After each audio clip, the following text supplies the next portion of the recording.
Abrimos nuestras Biblias en el capítulo 9 del libro de Esdras, en el cual estamos y el que ya estamos llegando prácticamente a su final. La próxima semana estaremos cerrando este libro ya. Han sido 12 semanas con estas sustanciosas de poder tener nuestra meditación y reflexión formativamente hablando y orientativamente también, pues estamos. Desde un inicio mencionamos, no va a ser fácil la reconstrucción del templo del Señor, una serie de, de escorias que vamos a encontrar en el camino. En ningún momento el Señor dijo que sería sencillo levantar el templo. Ya hemos visto todo lo que les ocurrió a toda la tribu de Judá que regresaron a reconstruir el templo del Señor. Y si ellos pasaron problemas y problemas severos hasta que detuvieron 20 años, nosotros no queremos detenernos 20 años para construir algo, ¿no? En nuestra relación con el Señor, definitivamente. Que es difícil, lo es. Que es complicado algunas veces, lo es. Pero creo que hay un factor que Esdras tomó en cuenta y era la esperanza que tenía en lo que Dios iba a hacer. Y ese capítulo de la esperanza lo quiero dejar para cerrar el libro. Pero ahora quisiera que nos concentráramos en esta oración que levantó Esdras a ver la situación. La semana pasada estábamos viendo lo delicada de la situación del pueblo de Israel. En 20 años, en vez de acercarse al Señor, más bien se fueron alejando muchísimo más. Y vamos a leer esta oración. Es una de las oraciones quizás consignadas en la Biblia, me refiero, completa, de principio a fin, ¿no? Prolongada. Otra de las oraciones prolongadas que tenemos registradas en la Biblia es la de Salomón y luego la del Señor Jesucristo en el huerto de Getsemaní, Juan capítulo 17. Pero este es muy singular y usted se va a dar cuenta por qué la levantó. No era un momento solo que quiso orar, ¿no? A veces nosotros queremos orar por una situación crítica y oramos y ya. Pero esta oración tenía otro sentido. ¿A quién estaba dirigida la oración? ¿Qué pretendía Esdras al orar de esta manera? No fue algo casual, hermanos. No fue algo casual. Dice el versículo 5 del capítulo 9, a la hora del sacrificio de la tarde me levanté de mi aflicción y habiendo rasgado mi vestido y mi manto, me postré de rodillas y extendí mis manos a Jehová mi Dios y dije, y aquí empieza su oración, Esdras. Y él dice, Dios mío, confuso y avergonzado estoy para levantar, oh Dios mío, mi rostro a ti, porque nuestras iniquidades se han multiplicado sobre nuestra cabeza y nuestros delitos han crecido hasta el cielo. Desde los días de nuestros padres hasta este día hemos vivido en gran pecado y por nuestras iniquidades nosotros, nuestros reyes y nuestros sacerdotes, hemos sido entregados en manos de los reyes de las tierras, a espada, a cautiverio, a robo y a vergüenza que cubre nuestro rostro como hoy día. Y ahora por un breve momento ha habido misericordia de parte de Jehová, nuestro Dios, para hacer que nos quedase un remanente libre y para darnos un lugar seguro en su santuario a fin de alumbrar nuestro Dios, nuestros ojos y darnos un poco de vida en nuestra servidumbre, porque siervos somos. Mas en nuestra servidumbre no nos ha desamparado nuestro Dios, sino que inclinó sobre nosotros su misericordia delante de los reyes de Persia, para que se nos diese vida para levantar la casa de nuestro Dios y restaurar sus ruinas, y darnos protección en Judá y en Jerusalén. Pero ahora, ¿qué diremos, oh Dios nuestro, después de esto? Porque nosotros hemos dejado tus mandamientos, que prescribiste por medio de tus siervos los profetas, diciendo, la tierra a la cual entráis para poseer la tierra inmunda es a causa de la inmundicia de los pueblos de aquellas regiones, por las abominaciones de que la han llenado de uno a otro extremo con su inmundicia. Ahora pues, no daréis vuestras hijas a los hijos de ellos, ni sus hijas tomaréis para vuestros hijos, ni procuraréis jamás su paz ni su prosperidad, para que seáis fuertes y comáis el bien de la tierra, y la dejéis por heredad a vuestros hijos para siempre. Mas después de todo lo que nos ha sobrevenido a causa de nuestras malas obras, a causa de nuestro gran pecado, ya que tú, Dios nuestro, no nos has castigado de acuerdo a nuestras iniquidades y nos diste un remanente como este. Hemos de volver a infringir tus mandamientos y a emparentar con pueblos que cometen estas abominaciones. No te indignarías contra nosotros hasta consumirnos sin que quedara remanente ni quien escape. Oh Jehová, Dios de Israel, tú eres justo, pues que hemos quedado un remanente que ha escapado como en este día. Henos aquí delante de ti, en nuestros delitos, porque no es posible estar en tu presencia a causa de esto. Henos aquí delante de ti en nuestros delitos, porque no es posible estar en tu presencia a causa de estos. Padre, en esta mañana no queremos evadir una sola línea de lo que Esdras oró y que también en nuestra propia oración. No nos diferenciamos mucho, Señor, en nuestras vidas en la experiencia de la tribu de Judá. No nos diferenciamos en nada, Señor, a esta tribu en nuestras circunstancias, en nuestras alteraciones de tus mandatos, en nuestras desobediencias, en nuestros cuadros de rebeldía, en nuestros apartamientos, en nuestros distanciamientos para contigo, Señor. Y definitivamente no has hecho conforme deberías hacer. Hemos disfrutado de tu gracia. Por un breve momento ha habido misericordia para nosotros, Señor, para todos nosotros. ¿Qué diremos, Señor, en esta mañana? ¿Qué más podríamos agregar que Esdras ya no lo haya dicho todo, Señor? Henos aquí, como diría al final, Padre amado, delante de ti en nuestros propios delitos, porque no es posible estar en tu presencia a causa de todo esto, Señor, pero Señor, tú sigues siendo Dios, no nos has castigado de acuerdo con nuestras iniquidades, y aún a nosotros nos has dado una porción de tu gracia, Señor, la cual nos permite seguir no solo con vida, sino al servicio tuyo. Señor, tómanos como tu iglesia, limpia tu era como siempre lo has hecho, Señor. Que la esperanza de gloria que está en Cristo Jesús, Señor, no se aparte de nuestra mente y nuestros corazones, porque allí descansamos, Señor, sobre esa soberana voluntad tuya, sobre esa soberana gracia tuya, Señor. ¿Dónde más podríamos ir a pedir misericordia sino a ti, Señor? Concédenos a lo largo de los siguientes minutos, no solo meditar y reflexionar en cuanto a esta oración, sino a entenderla. Y así como fue aplicada en el tiempo de Esdras para una nación que se había alejado de ti, igual, Señor, sea aplicada sobre nuestros corazones para volvernos a traer hacia tu presencia, Señor, en esta mañana, en el nombre de Cristo Jesús. Amén, Señor. Amén. Estamos en esta 12ª semana de nuestra serie Despertados por Dios para edificar su casa.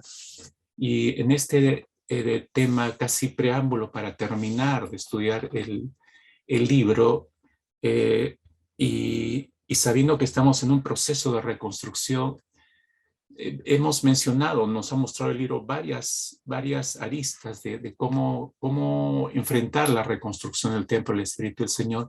Pero esta mañana queremos enfocarnos en base a esta oración en que la reconstrucción que estamos realizando debe tener un enfoque preciso. Nos reconstruimos teniendo fe en el carácter de Dios.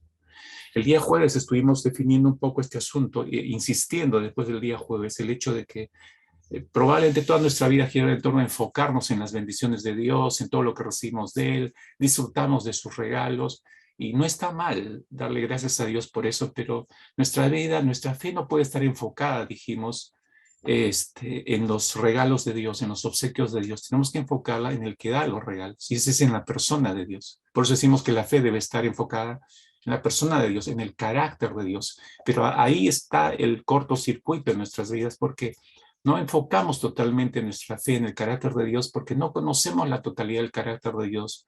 No nos hemos abocado intencionalmente a conocer la persona de Dios. Conocemos cosas de Dios.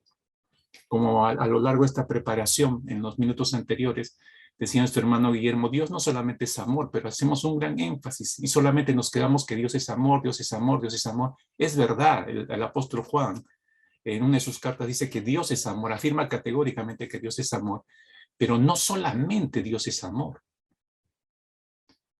Entonces, no conocer el resto de los atributos de Dios, no estudiarlos, nos destina a que nuestra fe no sea una fe sólida, porque la fe debe descansar en el carácter de Dios. Y conocer a Dios en su carácter es conocer todos los atributos de Dios. En medio de todo el pecado recurrente de Judá, porque esta oración está haciendo un resumen de todo lo que fue desde el pasado, el recurrente pecado de Judá y la razón por la cual fueron por eso esclavitud. Pero en medio del recurrente pecado de Judá, Esdras puede seguir, él personalmente puede seguir con los ojos puestos en el carácter de Dios, puede seguir confiando absolutamente en el carácter de Dios. Y esto es interesante poderlo ver, mis hermanos. Es por eso que Esdras puede ver que hay esperanza para su pueblo. A pesar de todo, hay esperanza para su pueblo y quiere que ellos sean conscientes de eso. A pesar de su abierta rebeldía para con Dios, pasando por alto los mandatos específicos a conservar su categoría como pueblo elegido de Dios y para que sean luz a las naciones y que deberían haberse consagrado para esta tarea, para glorificar a Dios, y no lo hicieron. Por esa razón, Esdras está recordándoles, por esa razón fuimos esclavos a Babilonia. Por esa razón, si retrocedemos mucho más atrás, cuando hace referencia desde el tiempo de nuestros padres, ¿no? Desde el día de nuestros padres, en el verso 7, hasta este día hemos vivido en gran pecado. Es decir, siempre ha estado presente eso ahí, dice Esdras, siempre. Los sacerdotes, los levitas y los príncipes de Judá, que vimos al principio de este capítulo, han dejado de verse cara a cara con la gloria de Dios, y poco a poco en los últimos 20 años, en lugar de cultivar y desarrollar y madurar su conocimiento del carácter de Dios y de esa manera haber crecido en su fe para con Él, más bien empezaron a tomar distancia de Dios y fueron perdiendo de vista a Dios, fueron perdiendo de vista el carácter de Dios. Pero Esdras no, la diferencia contrastante entre todo este pueblo recurrente en el pecado y nosotros mismos el día de hoy es que Esdras no había perdido de vista en ningún momento lo que era Dios, más bien lo desarrolló. Antes de salir de Babilonia, usted sabe, si retrocede al capítulo 7, versículo 6, para ser más precisos, él ya era un escriba diestro, versado en la ley de Dios, dice el versículo 6. Eso ya lo estudiamos hace semanas atrás. Era un escriba diestro y versado en la ley de Dios. Era un hombre que había dedicado su corazón para estudiar la ley de Dios, dice el versículo 10 del capítulo 7. Hombre dedicado en su corazón para estudiar la ley de Dios. Pero esa dedicación a estudiar la ley de Dios, hay que aclararlo, mis hermanos, no era solo para aprenderse de memoria los 10 mandamientos. No, el propósito de dedicar su corazón a estudiar la ley de Dios, la palabra del Señor, era para conocer la persona de Dios, para conocer el carácter de Dios. Esa era la intención de Esdras. No era para aprenderse de memoria los 10 mandamientos o el resto de la ley. Que en eso se han especializado los judíos el día de hoy, ¿no? Toda la Torah se la saben de memoria, ¿no? Desde pequeños los adiestran para eso. Su mente empieza a ser adiestrada desde muy pequeños. Pero no es solamente la memorización de la palabra.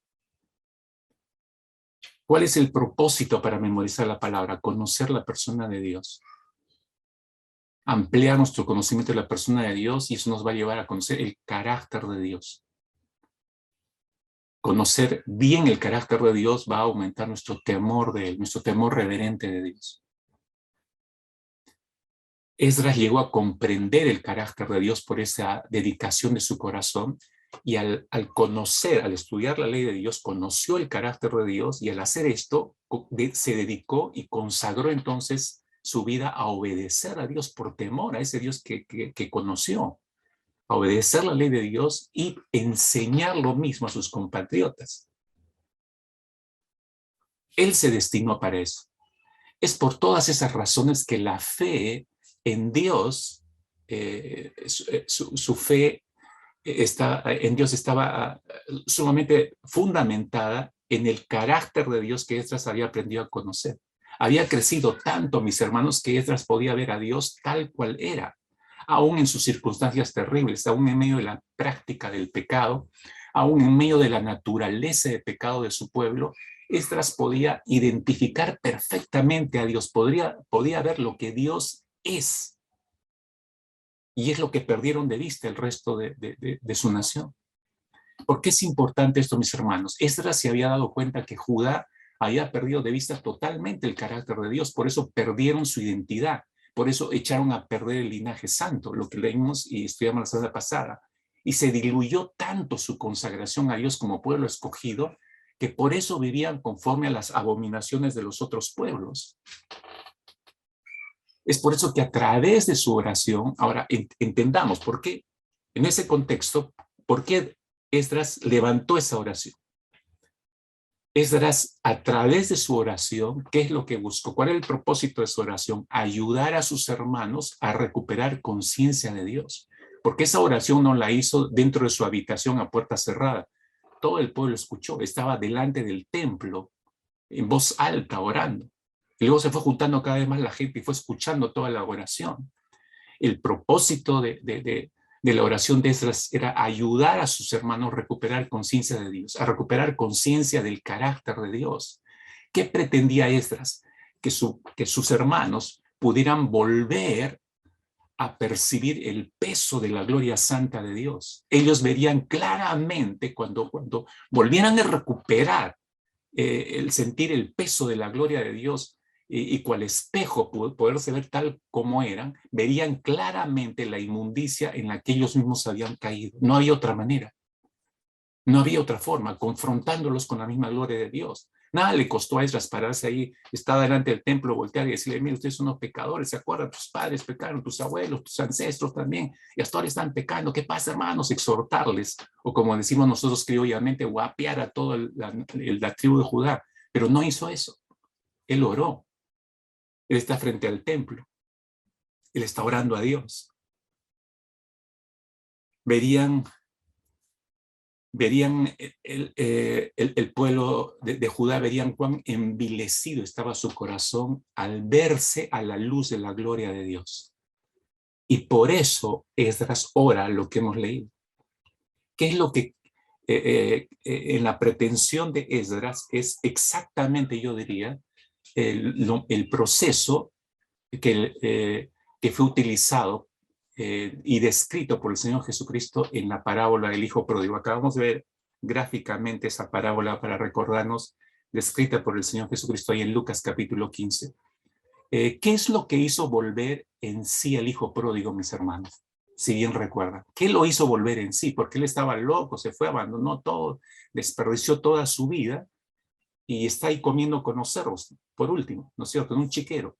¿Qué es lo que lo hizo volver en sí? Si usted revisa el capítulo 15 del Evangelio de Lucas, usted se va a percatar de algo singular. Este hijo había caído tan bajo, pero tan bajo como Judá. Y hemos visto, empezando el capítulo 9 de Esdras, ¿no? Se han contaminado con todos los demás pueblos, han dado sus hijas, han recibido los hijos de ellos, y algunos habían abandonado sus matrimonios para casarse con mujeres paganas. Otros habían dado ese mal ejemplo a los hijos y esos hijos habían establecido matrimonios con gente pagana y habían tenido hijos también. Era todo un desastre el momento en que Esdras empieza el capítulo 9 y le traen esa noticia. Se había envilecido tanto Judá como el hijo pródigo, perdido totalmente, ¿no? Lo perdió todo el hijo pródigo y por eso se hallaba cuidando cerdos. Entonces, allí, en medio de los cerdos, en aquel chiquero nada limpio, en medio de toda la mugre externa y hundido en la mugre interna de sus propios pecados, en esas condiciones, el hijo pródigo, si usted recordará, no es que reflexione y dice, o sea, qué mal que estoy, ¿no? Y simplemente esto está mal, ¿no? Mejor me regreso a la casa de mi padre de una vez, ¿no? No, pues me regreso a la casa de mi padre. No fue esa la reflexión, no. ¿Sabe usted a quién recuerda en ese momento en que está con los cerdos? ¿A quién recuerda el hijo pródigo? Fíjese, Lucas 15, versículo 17, empieza el verso diciendo, y volviendo en sí, es el momento que empieza la evaluación. Pero ¿frente a qué espejo se coloca el hijo para hacer esa evaluación? Dice, y volviendo en sí, dijo, ¿cuántos jornaleros en casa de mi padre? Empieza a ver a su padre, otra vez. Lo había olvidado, ni siquiera se acordaba de él, ¿no? Recuerda que lo había denigrado, lo había insultado al padre en el momento que se fue. Dijo que no quería saber nada de él, y acá se está acordando el padre, ¿no? ¿Cuántos jornaleros hay en la casa de mi padre? Tienen abundancia de pan y yo perezco aquí de hambre, dice. Y agregue en el versículo 18, me levantaré, iré a mi padre y le diré, Padre, he pecado contra el cielo y contra ti. Toda la evaluación, mis hermanos, que de su vida carcomida por el pecado, despedazada por el pecado, acabada por el pecado, toda la evaluación de esa instancia la realiza a la luz de la persona de su padre. Es como si colocara el espejo de su padre, y a la luz del espejo de su padre, él empieza a verse lo vil en que había, la vileza en la que había caído y la pobreza a la que había llegado. Es decir, ese hijo pródigo, antes de irse de su casa, ya había perdido de vista el carácter bondadoso de su padre. Cuando se fue y se perdió en el pecado, terminó por borrar de su mente el carácter de su padre.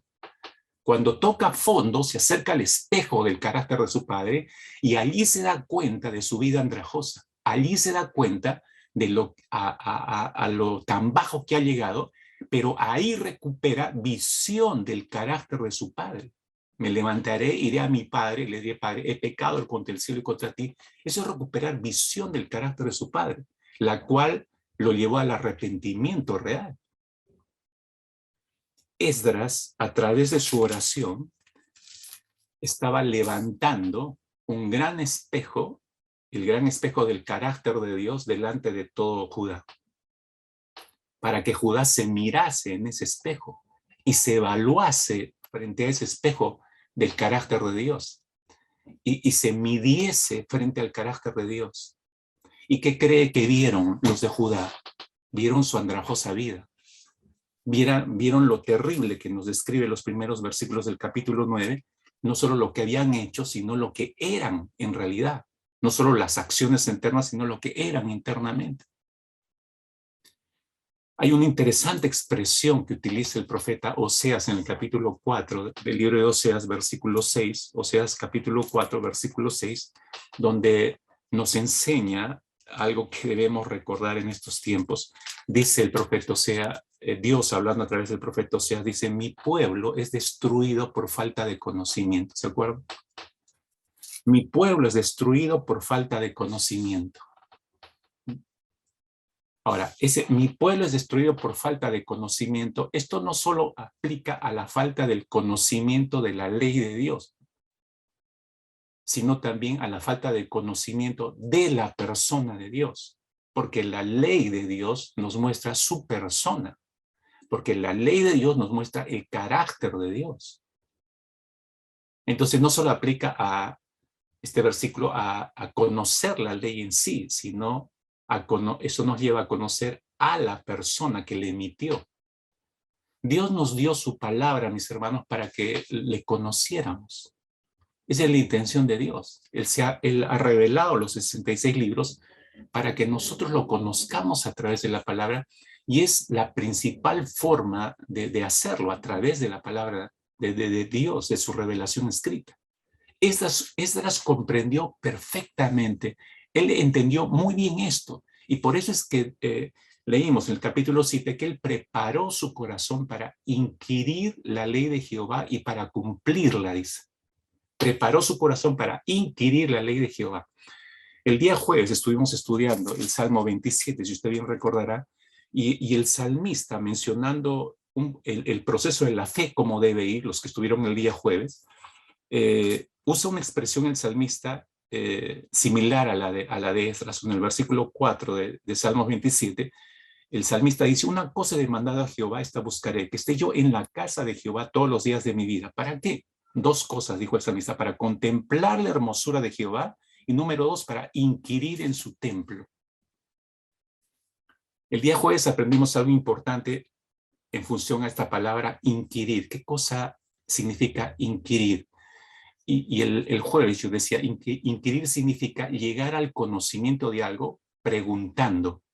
Llegar al conocimiento de algo preguntando. Ahora, cuando leemos que Esdras preparó su corazón para inquirir la ley de Jehová y luego para cumplirla, eso precisamente significa que Esdras hizo. Él conversó mucho con el Señor y le preguntó al Señor. Todo lo que iba conociendo acerca de la ley, no solamente por qué esto, por qué es así, por qué dijiste esto, Señor, sino que eso lo llevó, esas preguntas estaban dirigidas a conocer al emisor de la ley, no solo conocer su ley. Esdras pasó muchas horas haciendo eso entre él y el Señor. Pero sus preguntas, como les decía, no eran simples preguntas solo para saciar sus curiosidades. Todos tenemos curiosidades, ¿no es cierto? No, el propósito de Esdras fue conocer a Dios, conocer el carácter de Dios. Ese tipo de conversaciones tuvo Esdras con Dios, inquiriendo la voluntad del Señor para ponerla por obra en su vida. Lo que él descubrió, lo que Esdras descubrió, o diremos lo que Dios le reveló de sí mismo, lo vemos cuando hizo la convocatoria al ayuno. ¿Por qué convocó ayuno a Esdras? Porque sabía que era la voluntad de Dios y que Dios quería que hagan eso. La notamos también en su confianza de emprender el viaje con tantas familias, con niños y con tesoros muy valiosos. Fue un gran paso de fe en confiar en que Dios los iba a cuidar en todo el camino. Y por eso ni siquiera pidieron protección del rey. Lo vemos en esta oración del capítulo 9.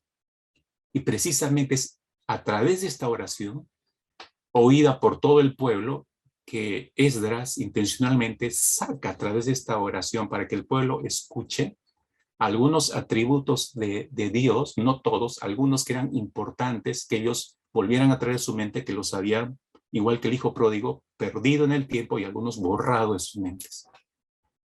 ¿Y por dónde empieza? ¿Cuál es el primer atributo que Esdras trae a través de su oración para que lo oigan? Recuerden que está levantando un espejo. Y como un espejo, el espejo del carácter de Dios, para que ellos se reflejen en el carácter de Dios y entiendan lo que están haciendo, entiendan su situación. Y eso los lleva a un auténtico arrepentimiento. ¿Dónde está el primer atributo? El versículo 6 dice, empieza su oración de esta manera: Dios mío, confuso y avergonzado estoy para levantar, oh Dios mío, mi rostro a ti, porque nuestras iniquidades se han multiplicado sobre nuestra cabeza y nuestros delitos han crecido hasta el cielo. Confuso y avergonzado estoy para levantar, oh Dios mío, mi rostro a ti. Claro, ¿qué vamos a levantar? Si yo sé que soy pecador, inmediatamente por contraste sé que Dios es santo. Y no me atrevo ni siquiera a mirarlo en mi condición de pecado. Eso es lo que está diciendo Esdras. El gran teólogo R.C. Sproul dijo en una oportunidad: los cristianos cantamos bien acerca de la santidad de Dios, pero la comprendemos poco. Y es cierto, es muy cierto eso. Los de la tribu de Judá sabían que Dios es santo.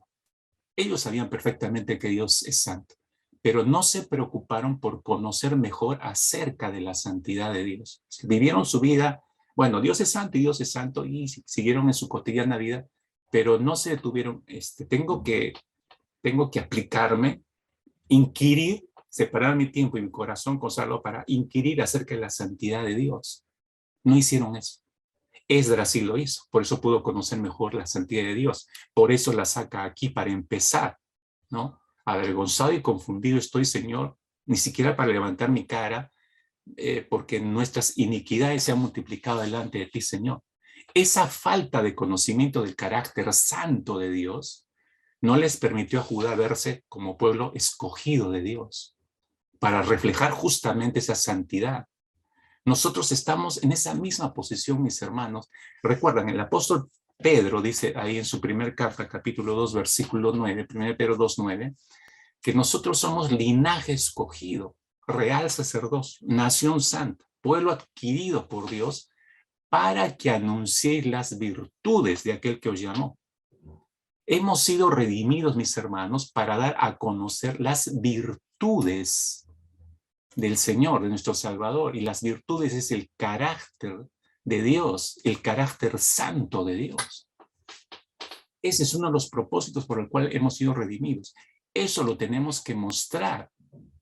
Israel fracasó en ese propósito. No digo que solo mostremos el carácter santo de Dios, porque Dios es más que santo. Hay otros atributos que muestran su carácter, pero estoy refiriéndome a este primero que Esdras trae inmediatamente a la mente de ellos, el carácter santo de Dios. Perdón. Y necesitamos recordarnos a nosotros mismos, mis hermanos, qué cosa es la santidad de Dios. ¿Qué cosa es la santidad de Dios? Porque podemos estar en el mismo plano de la tribu de Judá, ¿no? Yo sé que Dios es santo, pero no he dispuesto mi corazón para inquirir y entender bien qué cosa es la santidad de Dios, para tener ese espejo muy delante mío, ¿no? Para verme en lo que yo soy. Déjame decirte tres cosas acerca de la santidad de Dios rápidamente. La santidad de Dios es un atributo de Dios superlativo. La santidad de Dios es un atributo de Dios superlativo. En Isaías capítulo 6, que tú debes recordar ese capítulo que es uno de los más conocidos del libro de Isaías, Dios se revela al profeta con ese atributo. El profeta Isaías ve y oye a los serafines proclamando, ahí en el versículo 3 de Isaías 6, proclamando a los serafines: santo, santo, santo es el Señor de los ejércitos, y llena está toda la tierra de su gloria.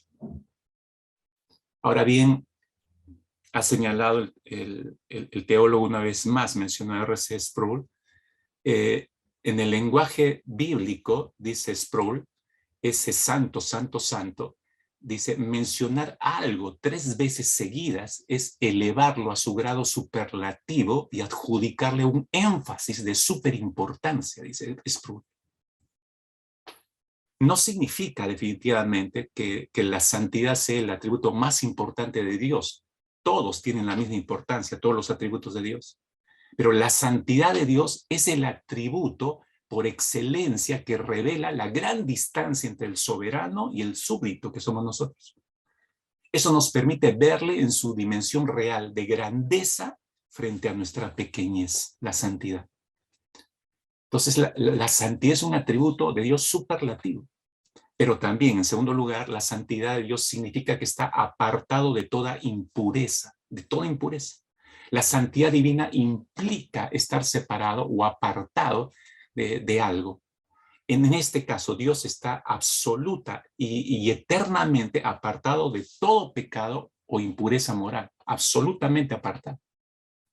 Esta gloriosa perfección divina es tan pura, mis hermanos, pero tan pura que el fulgor de esa pureza llevó a los serafines en Isaías 6, en el versículo, para ser quizás más exacto, el versículo 2, Isaías 6:2, a que los ángeles, a que los serafines se cubrieran su rostro con 2 de sus alas. Por esa razón se cubre, ¿no? La gloriosa perfección de Dios en cuanto a pureza, ese fulgor es tan poderoso que los ángeles tienen que cubrirse su rostro. Dicho de otra manera, la luz de la santidad de Dios es tan intensa y es inaccesible, mis hermanos. Totalmente inaccesible. Lea usted, por favor, con cuidado el texto del apóstol Pablo cuando escribe su primera carta a Timoteo, en el capítulo 6, versículo 16. Pablo especifica y aclara esta inaccesibilidad, ¿no? Dice 1 Timoteo 6:16, dice, el único que tiene inmortalidad, dice, que habita en luz inaccesible, a quien ninguno de los hombres ha visto ni puede ver, al cual sea la honra y el imperio sempiterno, ¿no? Al que habita en luz inaccesible, dice.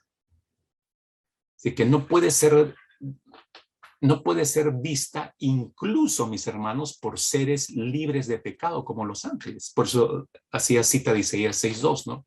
Estos serafines se tienen que tapar el rostro, pero ellos no han pecado como nosotros.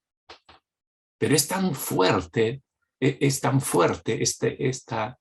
resplandor de la santidad de Dios que los ángeles tienen que tapar el rostro. Ahora bien, ¿qué produce, hermanos? ¿Qué produce en seres pecaminosos, ya no en ángeles? ¿Qué produce en seres pecaminosos el entender genuinamente que Dios es santo? ¿Qué produce? ¿Cuál sería el resultado en nosotros? La respuesta es un efecto aterrador, hermanos. Eso es lo que produce en nosotros. Tiene un efecto aterrador, ya que nos lleva a reconocer sin lugar a dudas nuestra pecaminosidad y así también nos lleva al arrepentimiento. Ese es el ideal de Dios, que confrontados con su santidad podamos proceder al arrepentimiento. Esto fue lo que Isaías experimentó cuando entendió, por lo menos entendió en parte, la pureza de Dios, la santidad de Dios. ¿Cuál fue la reacción del profeta Isaías? Sigo en Isaías 6, versículo 5. Esta es la reacción del profeta. Ay de mí, que soy muerto. porque siendo hombre inmundo de labios y habitando en medio de pueblo que tiene labios inmundos, han visto mis ojos al Rey Jehová de los ejércitos. Ay de mí que soy muerto. Esa es la reacción. Han visto mis ojos al ser más santo, han visto mis ojos al ser más puro. No puedo seguir vivo, dijo Isaías. Y es que nadie podría, mis hermanos. Por un lado, Isaías vio no todo, vio solo una parte, pero aún así Dios tuvo gracia de él y no lo fulminó. Hermanos, si toda la tribu de Judá hubiera conocido el carácter puro de Dios, hubiera tenido la misma reacción de Isaías y no se hubieran contaminado en cuanto a su linaje santo. No lo hubieran mezclado. No hubiera habido el problema que leemos en el capítulo 9 de Esdras en los primeros versículos. No se hubiera presentado ese problema. Si ellos se hubieran reservado como su Padre Celestial, como su Dios y Señor es santo, santo, santo, si hubieran entendido el carácter puro de Dios, entonces se hubieran apartado de todo pecado e impureza moral como Dios, su Padre, está apartado. Pero no lo hicieron. ¿Entiende por qué Esdras empieza su oración mencionando la santidad de Dios? Entonces, la santidad significa que está apartado de toda impureza, pero en tercer lugar, la santidad de Dios significa trascendencia de su ser divino, hermanos, trascendencia. El principal significado de la santidad, mis hermanos, es la trascendencia de Dios. Eso significa que Dios es, en un sentido absoluto, distinto a su creación, al resto de la creación. Es totalmente distinto al resto de la creación. Esto expresa que hay una distancia infinita, mis hermanos, que nos separa de Dios. No somos iguales a Dios. De ahí la frase que leemos en los primeros versículos del profeta Isaías, capítulo 6, alto y sublime. Por eso se utiliza esa frase, alto y sublime. Vi yo al Señor, empieza diciendo así Isaías en el capítulo 6, versículo 1, vi yo al Señor sentado sobre un trono alto y sublime. ¿Sí? ¿Qué quería decir Isaías con eso? Dios es distinto a nosotros, hay una distancia infinita que nos separa de Dios. Es la trascendencia de Dios, de su ser divino. La trascendencia, en otras palabras, mis hermanos, declara que jamás, lea bien esto, que jamás podremos estar a la misma altura y categoría de Dios, jamás. Él está por encima de todas las criaturas, siendo y existiendo en una categoría única, que es eterna, inmutable, suprema, infinita, de infinita majestad. Y por esa razón, mis hermanos, el Señor merece toda la adoración y temor de sus criaturas. Esta santidad despierta en nosotros, los seres humanos, un sentido de que absolutamente somos nada delante de Dios. En otras palabras, ante un Dios trascendental como es Dios, nos damos cuenta de nuestra pequeñez, de nuestra finitud. Nos damos cuenta que somos criaturas indignas, impuras.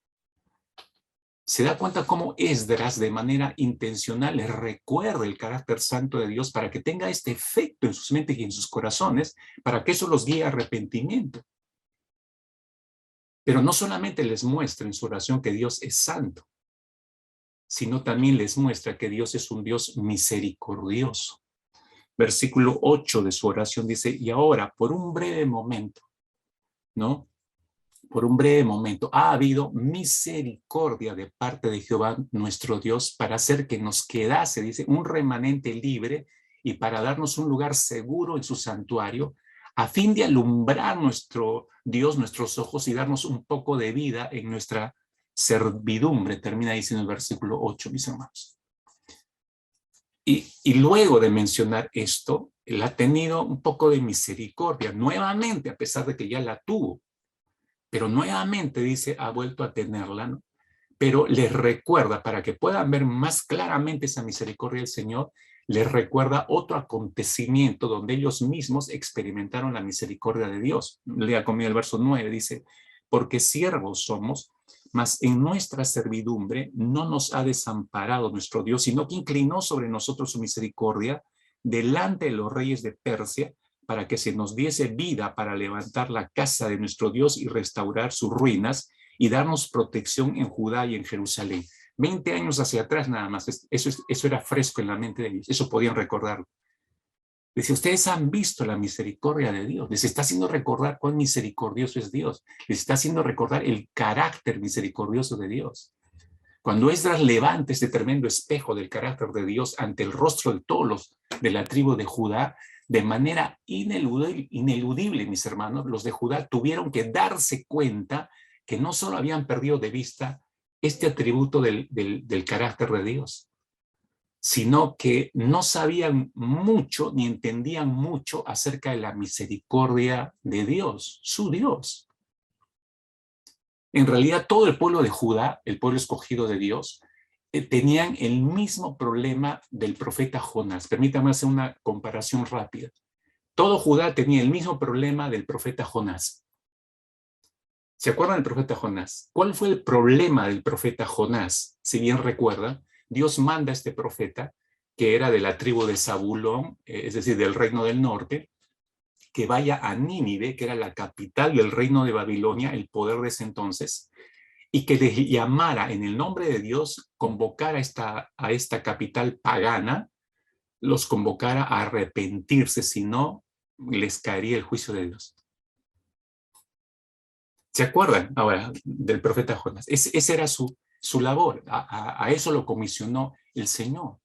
Ahora, escúchenme con cuidado.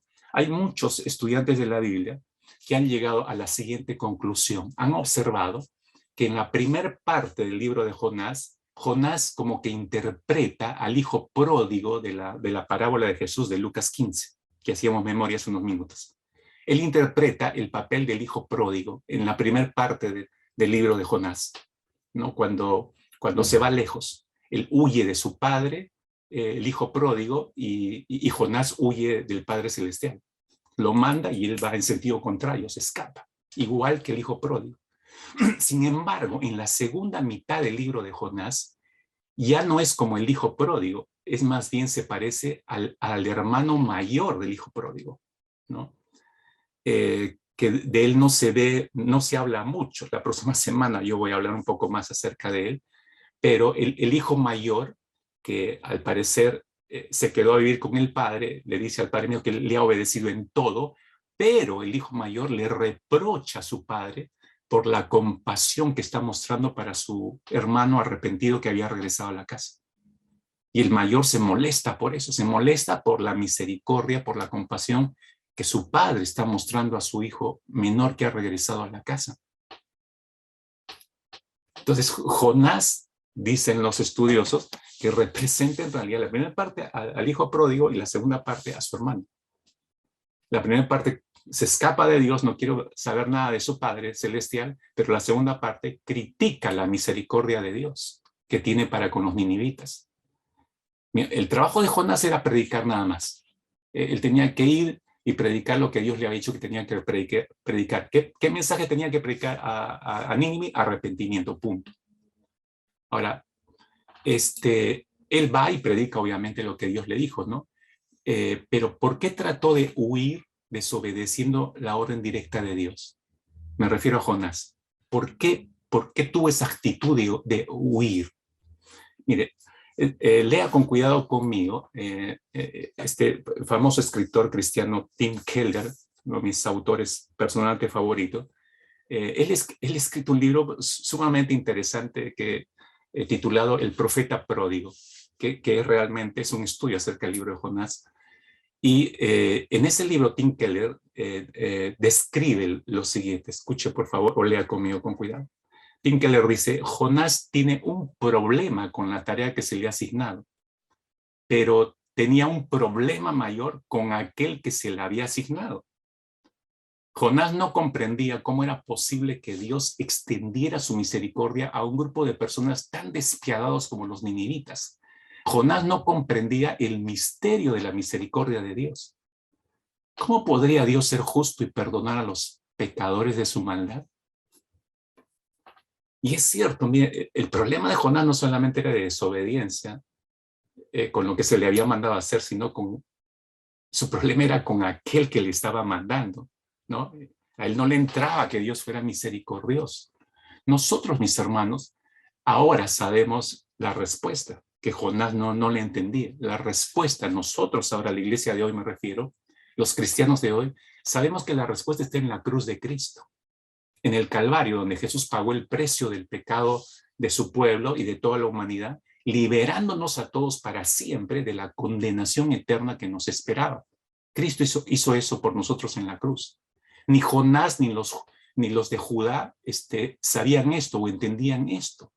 Es por eso que Jonás, hermanos, no lloró por la ciudad de Nínive. Predica medio molesto, les predica arrepentimiento, luego sale de la ciudad, tú sabes, y se va como en una pequeña montaña y se sienta ahí para esperar que ellos no se arrepientan y que Dios les caiga con todo su juicio. Eso quería Jonás. Jonás no lloró por la ciudad de Nínive, pero Cristo Jesús, el verdadero profeta, sí lloró por la ciudad pecadora de Jerusalén. Al fin y al cabo, mis hermanos, Jonás no puede huir de Dios, tú sabes, y por eso, por tratar de escapar de Dios, va a dar al gran vientre de un gran pez que dice el libro de Jonás que Dios había preparado, no fue algo casual, ya estaba eso dispuesto por Dios, para que allí dentro Jonás proceda a arrepentimiento de su actitud de rebeldía y por fin ahí dentro confesara que de Dios es la salvación. Es entonces que el pez lo vomita y Jonás va a Nínive, predica arrepentimiento y sorprendentemente los ninivitas se arrepienten. Ahora, lejos de alegrarse por los ninivitas, que ellos pudieron responder al mensaje de Dios, Jonás se llena de ira otra vez. El profeta sale y espera la destrucción de la ciudad, pero eso no va a ocurrir. ¿Qué hace Dios con él en ese momento de enojo? ¿Qué es lo que hace Dios? Dios lo que hace, esto es lo que no entendemos del obrar de Dios, mis hermanos. Él extiende a este hombre enojado la misma misericordia que extendió a los ninivitas. El Señor ilustra su compasión por Jonás haciéndole crecer la famosa calabacera, que bien recordarás, para darle sombra ante el inclemente sol en ese día. Pero así como le da la calabacera, 24 horas después, Dios hace que se seque la calabacera. Y Jonás se enoja aún más todavía. Ahí en Jonás capítulo 4, casi al final de la historia ya del relato de Jonás, capítulo 4, versículos 10 y 11, Dios le abre el panorama a Jonás y le dice, le pregunta, ¿tuviste tú lástima de la calabacera en la cual no trabajaste ni tú la hiciste crecer? O sea, tú no hiciste nada. O sea, yo hice que apareciera la calabacera, creciera, te diera sombra. Yo produje todo eso, le está diciendo el Señor. Por eso le dice, ¿tuviste tú lástima de la calabacera en la cual no trabajaste ni tú la hiciste crecer? Que nació en una noche y en una noche pereció. ¿Y no tendré yo piedad de Nínive? Le pregunto. ¿No tendré yo piedad de Nínive? Tiene una tremenda lección. Fíjense lo que está haciendo Dios, lo que Esdras hizo con su pueblo. Está levantando, cuando le hace la pregunta a Jonás, ¿no tendré yo piedad de Nínive? Él está levantando el espejo de su carácter. Y Jonás está viéndose a la luz del carácter compasivo y misericordioso de Dios. Yo no creo que siguió el enojo de Jonás. Yo creo, a pesar de que se lee la historia de Jonás y como que termina la historia. Igual como la del hijo pródigo, parece que abruptamente terminara la historia. Igual la de Jonás, no sabemos, y uno se queda como que, ¿y se arrepintió Jonás o no? Y te quedas con la miel entre los labios, ¿no? Pero creo que Jonás entendió, cuando se vio confrontado frente al carácter de Dios, a la misericordia de Dios, tuvo que haber comprendido Jonás. ¿Por qué reaccionó así Jonás siendo un profeta de Dios, hermanos? Jonás no entendía la misericordia de Dios. ¿Por qué? Porque no conocía el carácter de Dios. Es el mismo problema de los sacerdotes y levitas, los príncipes de Judá de Esdras 9, y la razón por la cual estropearon el linaje santo y desobedecieron los mandatos de un Dios santo, santo, santo. Porque ellos también no conocían el carácter de Dios. Porque no entendían la misericordia de Dios y porque no entendían el carácter de Dios, no pudieron cumplir su rol como luz de las naciones, por esa razón. Y es el mismo problema de la iglesia de hoy, hermanos. No comprendemos, tristemente, no comprendemos el carácter misericordioso de Dios. Y por eso nos comportamos como Jonás. Huimos del mandato a ir y a ser discípulos mostrando misericordia de Dios, ¿sí o no, hermanos? Rehuimos. Ya uno dice, no saben, como pastores no sabemos ya qué más decir, ¿no? Hermanos, te recuerdo Mateo 28, hay que salir a evangelizar. ¿Por qué no lo hacemos? Porque no conocemos el carácter misericordioso de Dios. Entonces nos comportamos igual que Jonás. Nos subimos al barco de nuestra profesión, al barco de nuestra empresa, al barco de nuestros negocios, al barco de nuestras amistades, al barco de nuestra familia, al barco del deporte, y buscamos alejarnos lo más posible y de ir en la dirección que Dios nos ha mostrado que debemos ir. Nos importa poco la salvación de la gente y de nuestro entorno. Igual como Jonás, ocupados en nuestros asuntos, vemos de lejos que llegue el juicio y se lleve de encuentro a todos los incrédulos. Y no me importa porque yo ya soy salvo. Ya tengo mi ticket de entrada al reino de los cielos. Nos comportamos igual que Jonás. ¿Por qué? Hermanos, qué urgencia diría yo, necesitamos conocer el carácter misericordioso de Dios. No solo conocer el carácter santo de Dios, sino el carácter misericordioso de Dios.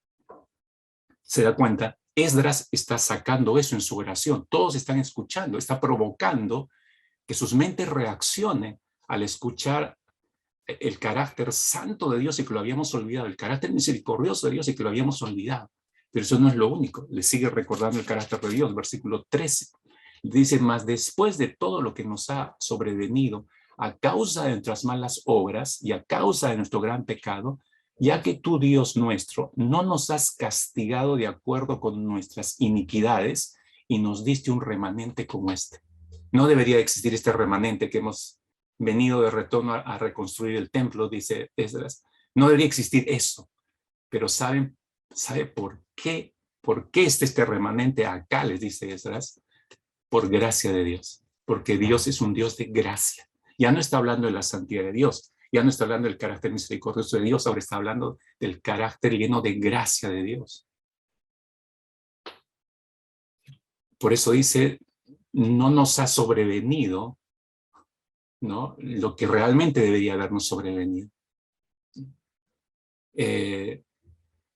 Hemos recibido todo lo contrario. Has permitido que sobreviva un remanente, has permitido que llegue aquí, que reconstruyan el templo. Esa es gracia de Dios. Miren, hermanos, escúchenme.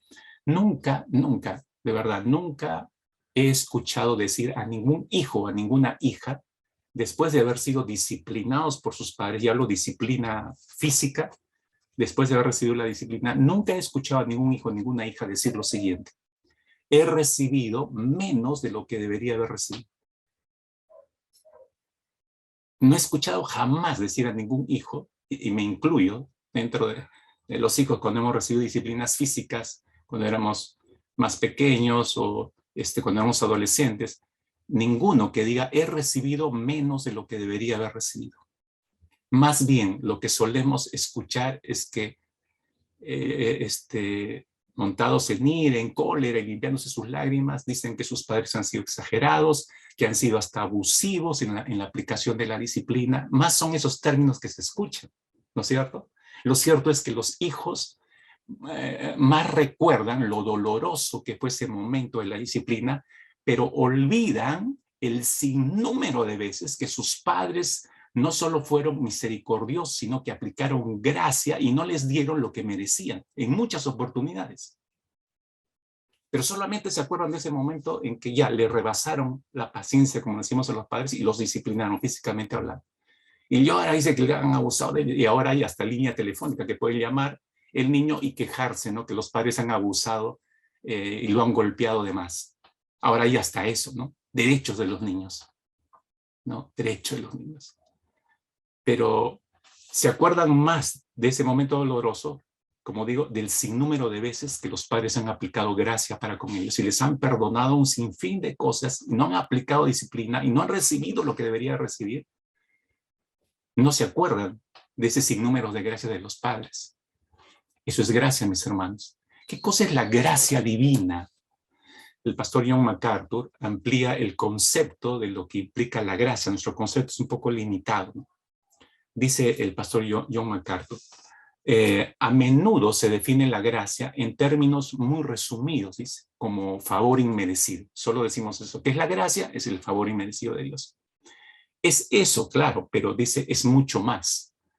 Un regalo, y pone un ejemplo acá, ¿no? Entiéndalo, dice, un regalo dado a un amigo es un favor no ganado. Sacrificar algo de valor indescriptible en beneficio de un enemigo sería una ilustración mejor de la gracia divina que compró el perdón para los pecadores. Este es un tremendo ejemplo, mis hermanos. Un regalo dado a un amigo es un favor no ganado. Se lo da porque quieres darse. Pero un mejor ejemplo de gracia es el sacrificar algo de valor indescriptible para ti, pero no en beneficio de un amigo, sino de un enemigo tuyo. No estamos muy dispuestos a hacer eso nosotros, mis hermanos, pero Dios sí. Pero Dios sí, eso es gracia. Recuerda lo que dice, cómo describe el apóstol Pablo en su carta a los Romanos, capítulo 5. Permítame leer versículo 7 hacia adelante. Lo voy a leer en la Nueva Versión Internacional. Dice así: difícilmente, dice, habrá quien muera por un justo, aunque tal vez haya quien se atreva a morir por una persona buena. Pero Dios demuestra su amor por nosotros en esto, en que cuando todavía éramos pecadores, Cristo murió por nosotros. Dices, gracias, hermanos. Y ahora que hemos sido justificados por su sangre, dice, con cuánta más razón por medio de él seremos salvados del castigo de Dios. Porque si cuando éramos enemigos de Dios fuimos reconciliados con él mediante la muerte de su Hijo, con cuánta más razón, habiendo sido reconciliados, seremos salvados por su vida. Esto es gracia. Esto es gracia, mis hermanos. Aún siendo pecadores, es decir, aún siendo sus enemigos, igual Cristo vino y murió por nosotros. Está dando su vida, todo lo que tenía que dar, pero por enemigos, no por amigos. Esto es gracia. Pero la gracia, mis hermanos, porque estamos tratando de entender, cuando Esdras levanta este espejo y les habla de la gracia, ¿qué estaban entendiendo ellos? ¿Cómo estaban comprendiendo la gracia? Los hizo retroceder a lo que han recibido. Estamos aquí presentes. Esta es la mayor demostración de la gracia de Dios, que estamos vivos acá. Y sin embargo, por no haber entendido eso, nosotros nos desviamos en vez de vivir una vida santa, agradecida a nuestro Dios, estamos viviendo una vida torcida. ¿Qué nos pasa? Está diciendo Esdras, ¿no? Eso no es posible. Ahora, ellos no han dejado operar esa gracia también, porque la gracia divina, mis hermanos, también no es estática, no es una definición en las escrituras, no es estática. Las escrituras la describen como una fuerza activa. Estamos tratando nosotros ahora de entender mejor la gracia. Estamos frente al espejo del carácter lleno de gracia del Señor, mis hermanos. Así que esté atento, por favor, para conocer un poco mejor esta gracia. La gracia, decía yo, no es estática, es una fuerza activa. ¿Cómo podemos ver esa fuerza activa? Bueno, por varios ejemplos en las Escrituras. En primer lugar, déjame decirte, la gracia nos fortalece. En 2 de Timoteo, capítulo 2, versículo 1, dice el apóstol Pablo a Timoteo: tú pues, hijo mío, esfuérzate en la gracia que es en Cristo Jesús. Esfuérzate en la gracia. ¿Por qué? Porque la gracia nos fortalece. Lo que Pablo está trayendo a la mente de Timoteo es, en otras palabras, le dice: Timoteo, mi querido hijo, sé fuerte, le dice, por medio de la gracia que Dios te da en Cristo Jesús, le está diciendo. Sé fuerte por medio de la gracia que Dios te da en Cristo Jesús. Es el mismo concepto que encontramos en Hebreos, capítulo 13, versículo 9, ¿no? La gracia nos fortalece. Dice el autor de los Hebreos: no os dejéis llevar de doctrinas diversas y extrañas, porque buena cosa es afirmar o fortalecer. Buena cosa es fortalecer el corazón con la gracia. Buena cosa es fortalecer el corazón con la gracia. La gracia nos fortalece, mis hermanos, no lo olvidemos. Por eso es una fuerza activa. Ahora, la gracia no solo nos fortalece, nos transforma también en segundo lugar. 1 Corintios, capítulo 15, versículo 10, dice: pero por la gracia de Dios soy lo que soy, dijo el apóstol Pablo, y su gracia para conmigo no resultó vana. Por la gracia de Dios soy lo que soy. Y cuando escribe eso el apóstol Pablo, ya había dejado atrás a Saulo de Tarso, porque la gracia nos transforma, mis hermanos, es una fuerza activa. En tercer lugar, la gracia trae fe y amor a nuestros corazones. Así es, Pablo nuevamente, escribiéndole su primera carta a Timoteo, capítulo 1, verso 14, le dice a Timoteo, pero la gracia de nuestro Señor fue más abundantemente con la fe y el amor que es en Cristo Jesús. Fue más abundantemente con la fe y el amor que es en Cristo Jesús. Que la gracia trae fe y amor a nuestros corazones para vivificarnos, ¿no? Es como la planta, ¿no? Por eso ponía esa ilustración, como la planta muerta, llega la gracia, trae fe y amor y nos revive, nos revive. En cuarto lugar, la gracia nos ayuda en momentos de necesidad, por eso decimos que es una fuerza activa. Una vez más, el libro de Hebreos, capítulo 4, versículo 16, dice, bien te acordarás de ese texto, dice, acerquémonos pues confiadamente, ¿dónde? Al trono de la gracia, dice, ¿para qué? Para alcanzar misericordia y hallar gracia para el oportuno socorro. Gracia para el oportuno socorro, gracia que nos ayudará en el momento en que las necesitemos, ¿no? Es como auxiliarnos, ¿no? Nos ayuda en los momentos de necesidad, nos auxilia en los momentos de necesidad. Finalmente, es una fuerza activa porque la gracia nos instruye, mis hermanos. Tito, capítulo 2, versículo 11 y 12, dice, porque la gracia de Dios se ha manifestado trayendo salvación, de hecho, a todos los hombres, pero también dice, enseñándonos que negando la impiedad y los deseos mundanos, vivamos en este mundo sobria, justa y piadosamente. Nos instruye para vivir la vida que Dios quiere que vivamos en esta tierra. Es instructiva. Por eso la gracia de Dios no es una definición, es una fuerza activa. En efecto, mis hermanos, la gracia nos redime, usted entenderá, nos enseña, nos disciplina, amonesta, nos ordena que vivamos en este siglo sobria, justa y piadosamente. Ahora, la pregunta es ¿por qué o para qué hace todo esto la gracia divina? Estamos tratando de entender la gracia de Dios, mis hermanos. Estamos frente al espejo del carácter de la gracia de Dios. ¿Por qué o para qué hace todo esto la gracia divina, mis hermanos? ¿Sabe por qué? Porque al fin y al cabo, estoy hablando del fin de los tiempos, el Señor mismo nos va a presentar a los suyos, a su iglesia, sin mancha delante de su gloria, dice, con alegría. ¿Dónde dice eso? La carta a Judas, versículo 24 de la carta a Judas, el Señor mismo nos quiere presentar sin mancha delante de su gloria con gran alegría. Ese es el propósito final de Dios. Por eso su gracia es activa sobre nosotros. Entonces, eso significa, hermanos, que comprender la gracia de Dios nos debe llevar a reconocer que seremos presentados como santos y perfectos, pero no por nuestros méritos, sino por los méritos de Cristo Jesús, delante de la gloria de nuestro Padre. Por último, Dios muestra tanto la misericordia, mis hermanos, como la gracia. Si usted lee en las Escrituras y usted va a encontrar como que es como un binomio, ¿no? Misericordia y gracia, ¿no? Pero no son lo mismo, no son lo mismo. Y aclaro de forma sencilla para nuestra comprensión. Fíjese, la misericordia, por un lado, retiene un castigo que merecemos. Somos enemigos y merecemos la muerte eterna, ¿no? Pero la misericordia retiene ese castigo que mereceríamos. Y la gracia, por el otro lado, otorga una bendición que no merecemos, el perdón y la vida eterna. La misericordia retiene el castigo que merecemos como pecadores, pero la gracia nos da la bendición que no merecemos, es decir, la salvación y la vida eterna. En la misericordia, mis hermanos, Dios escogió cancelar absolutamente toda nuestra deuda de pecado por medio del sacrificio de su Hijo perfecto en nuestro lugar. Cristo tomó nuestro lugar. Pero Él va más lejos que la misericordia y extiende la gracia a sus enemigos.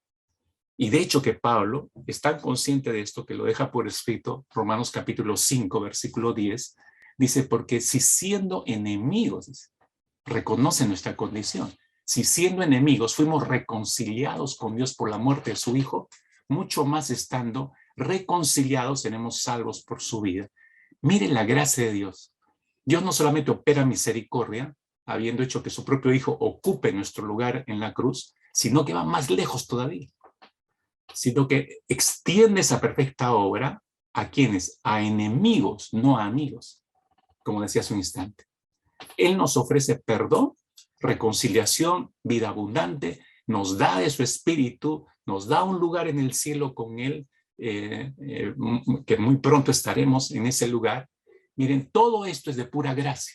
Se nos otorga de pura gracia cuando aceptamos la oferta, por supuesto, y depositamos nuestra fe en su sacrificio. Cuando aceptamos la obra de Cristo Jesús, entonces todo esto se hace efectivo en nosotros, no antes. Ahora, fíjese, regresando a la tribu de Judá, creo que los de Judá no sopesaron bien la gracia divina. Judá recibió todos los beneficios de la misericordia de Dios, pero no entendió la gracia de Dios, no comprendió el valor de la gracia de Dios. Es por eso que volvieron a pervertir su linaje santo, ¿no? Quiero darte una ilustración para que me entiendas bien este punto. Cuando no apreciamos nosotros el valor de la gracia divina, entonces tampoco valoramos la nueva vida que Cristo ha creado en nosotros. Se capte esto, por favor. No aprecio el valor de la gracia divina, tampoco valoro la nueva vida que he recibido de Cristo cuando lo recibí en mi corazón. El hijo pródigo, regreso a ese ejemplo, el hijo pródigo no valoró la vida que su padre le había dado y menos la herencia que recibió. Jonás no valoró la vida que tenía de Dios y tampoco valoró el ministerio profético que recibió de Dios. El rey Saúl no valoró la vida que Dios le dio y tampoco el privilegio de ser el primer rey sobre Israel. Y podría poner cientos de ejemplos, hermanos. Y volviendo a Judá, Judá no valoró la gracia libertadora de Dios y tampoco el privilegio de ser sacerdotes, levitas, príncipes o parte del pueblo escogido de Dios. No valoraron. Cuando ocurre esto, mis hermanos y hermanas, cuando ocurre esto, nos vamos de la casa del Padre, como el hijo pródigo. Nos enojamos al ver a nuestro Padre hacer misericordia, como Jonás. Pervertimos nuestro reinado y sacerdocio y nuestra identidad, como la tribu de Judá. Es por eso que Judá terminó mezclándose con los pueblos paganos de su entorno y fueron absorbidos por esas culturas, porque no se preocuparon por conocer el carácter de Dios y por ello no comprendieron muy bien la gracia divina.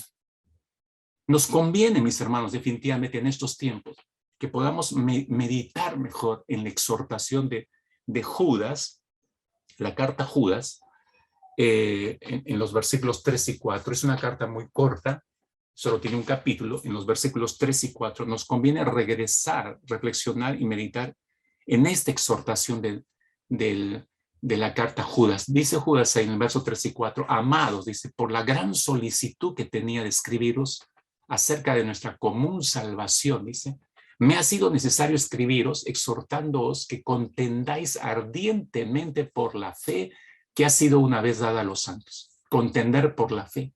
Porque algunos hombres han entrado encubiertamente, los de antes habían sido destinados para esta condenación, hombres impíos que convierten en libertinaje la gracia de nuestro Dios y niegan a Dios, al único soberano, y a nuestro Señor Jesucristo.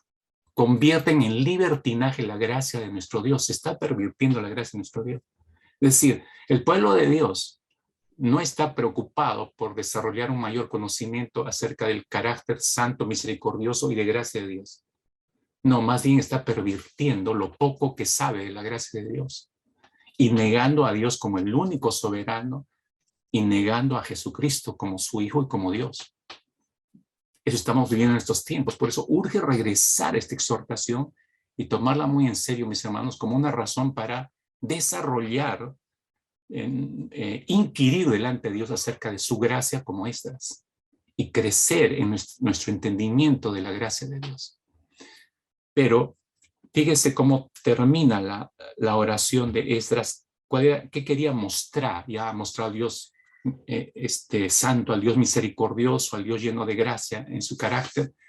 Pero fíjese cómo termina el versículo 14 diciendo, orando lo siguiente: hemos de volver a infringir tus mandamientos y emparentar con pueblos que cometen estas abominaciones. ¿No te indignarías contra nosotros hasta consumirnos sin que quedara remanente ni quien escape? ¿No te indignarías contra nosotros hasta consumirnos sin que quedara remanente ni quien escape? Y de golpe, como en la oración trae a la mente de los de Judá, no el amor de Dios. Sí, lea bien, no trae a colación el amor de Dios, presenta inmediatamente la ira de Dios. Una de las grandes realidades, mis hermanos, de la Biblia o en la Biblia, tanto en el Antiguo como en el Nuevo Testamento, es la manera en que el Antiguo y Nuevo Testamento destacan la realidad de la ira de Dios. Mire, escuche, hermanos, hay más referencias bíblicas a la ira de Dios que al amor de Dios. De hecho, que hay muchos de ustedes que no sabían eso. Hay más referencias bíblicas a la ira de Dios que al amor de Dios. El tema de la ira o el enojo de Dios hacia el pecado y hacia los pecadores es claramente y ampliamente enseñado por las Escrituras. No está velado, está claramente enseñado.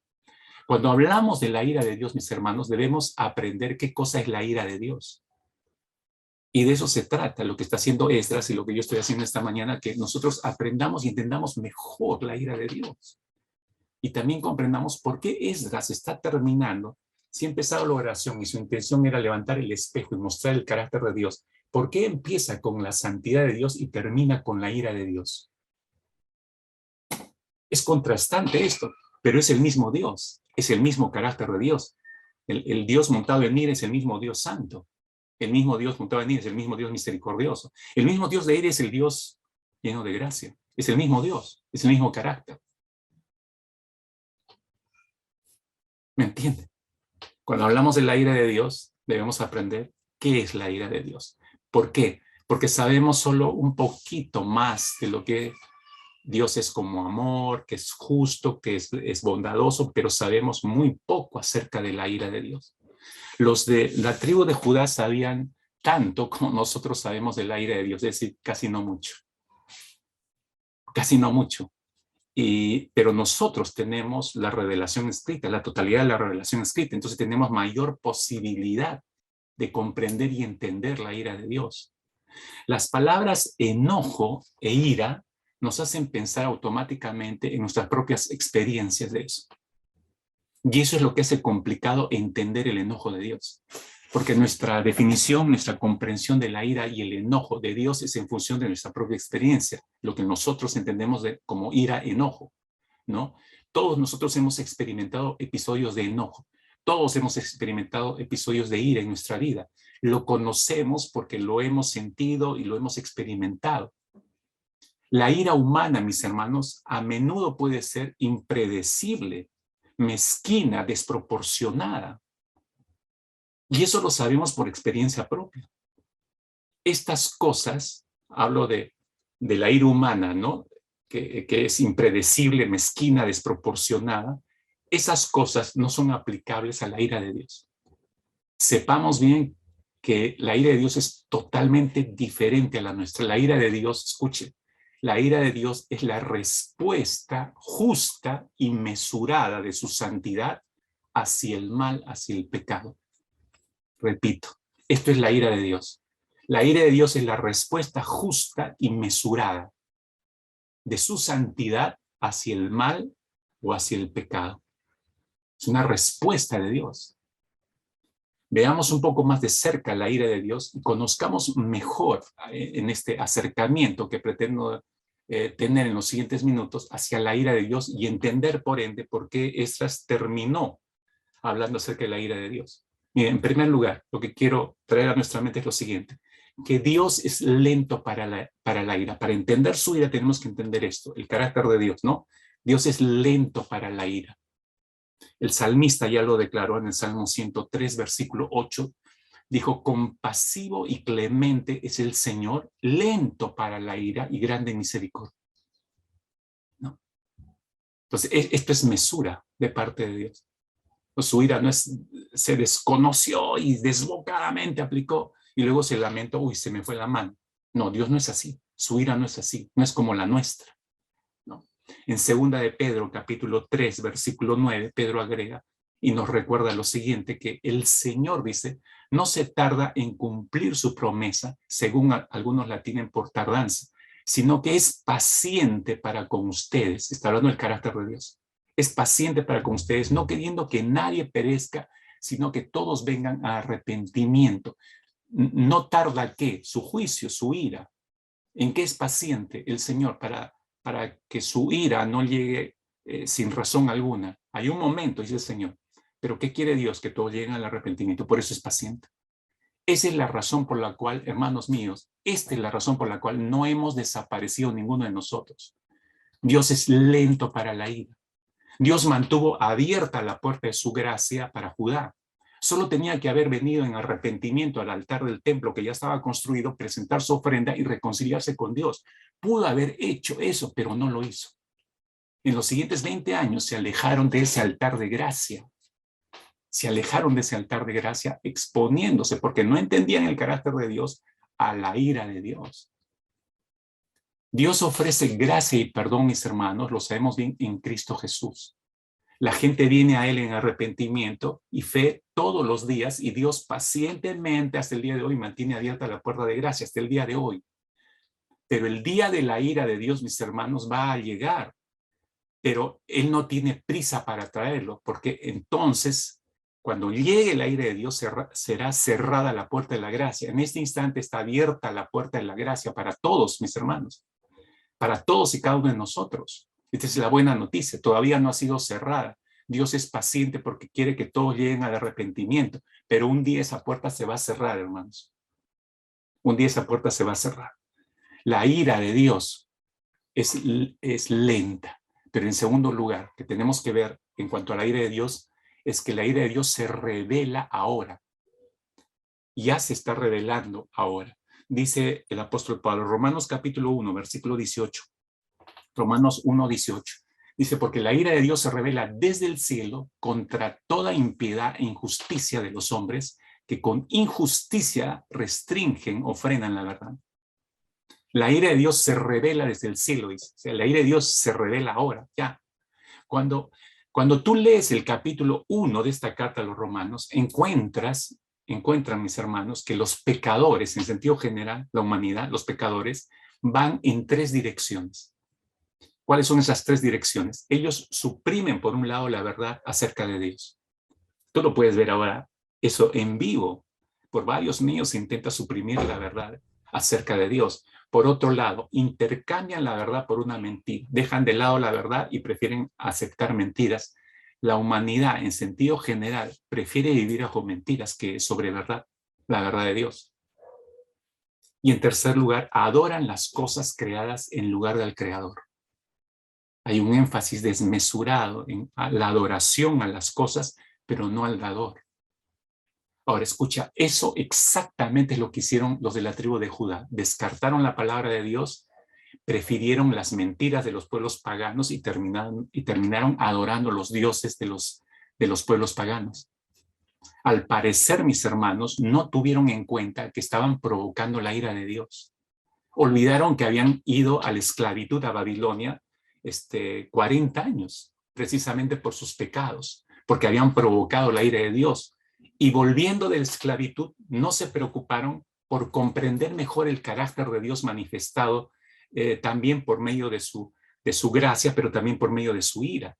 Entonces, como no se preocuparon en madurar esto, no se percataron que estaban provocando nuevamente a ira a Dios. ¿Cómo es que Dios revela, mis hermanos, su ira cuando los pecadores hacen estas cosas que nos menciona Romanos capítulo 1 y que lo hicieron los de Judá? ¿Cómo reacciona Dios?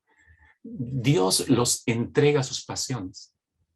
Esa es una expresión que utiliza Pablo en la carta a los Romanos. Sigo en Romanos 1. Fíjense en el versículo 24, Romanos 1, 24, Pablo usa esta frase diciendo lo siguiente: por lo cual Dios los entregó a la impureza en la lujuria de sus corazones. Y usa el mismo término en el versículo 26, cuando dice, por esta razón Dios los entregó a pasiones degradantes, los entregó. Ahora, hay que entender bien esa frase, los entregó, Dios los entrega a sus pasiones. ¿Qué significa? Que los deja seguir su propia elección. Ellos ya eligieron. Para ir en esa dirección tienen que haber tomado una decisión. Y Dios no se va a poner a pelear, los va a agarrar en un tirijala del brazo, no, quédate conmigo. No, Dios no hace eso. El carácter de Dios no es así. Bueno, si tú te has preocupado por conocerme, si me identificas En mi grandeza como un Dios santo, misericordioso, lleno de gracia, también me tienes que identificar en mi ira. Entonces eso hace que nuestro corazón tema. No me voy a entregar a la impureza, más bien me voy a entregar a la santidad de Dios. Tomo una decisión, elijo. Eso es el libre albedrío, esa es la capacidad con la que nos ha dotado el Señor. Entonces, entregarlos a sus pasiones es dejarlos seguir en su propia elección. No los obliga a amar con exclusividad al Señor. Dios ve que ellos han tomado una decisión y Dios la respeta, ¿no? Y es como si les dijera, ustedes prefieren amar su vida lujuriosa y degradante. Bueno, esa es la elección que han tomado, yo la respeto. ¿Quieren seguir en esa dirección? Vayan. Y los deja Dios. Eso es entregarlos a sus pasiones, respetar la decisión que hayamos tomado. Ahora, usted se dará cuenta cómo, hablando comparativamente, cómo se ha deteriorado la estructura moral de nuestra cultura. Estoy hablando del 2022. Y hace rato que ha sido desgarrada por la inmoralidad, una inmoralidad abierta y creciente que se vive el día de hoy. ¿Por qué? Porque la gente no conoce el carácter de Dios, no le importa. Y no le importa a pesar que Cristo vino a revelarnos al Padre. Me ven a mí, ven mi carácter y ven el carácter de mi Padre. Eso es lo que quiso decir Jesucristo. La gente no conoce el carácter de Dios manifestado por medio de su ira contra todo pecado que se ha levantado. No entiende el mundo la ira de Dios. Es por eso que no hay ningún temor de Dios. Judá no tuvo ningún temor a provocar a ira a Dios nuevamente. Ya lo habían hecho anteriormente, pero lo vuelven a hacer. ¿Pero por qué? Porque no conocían la dimensión de la ira divina.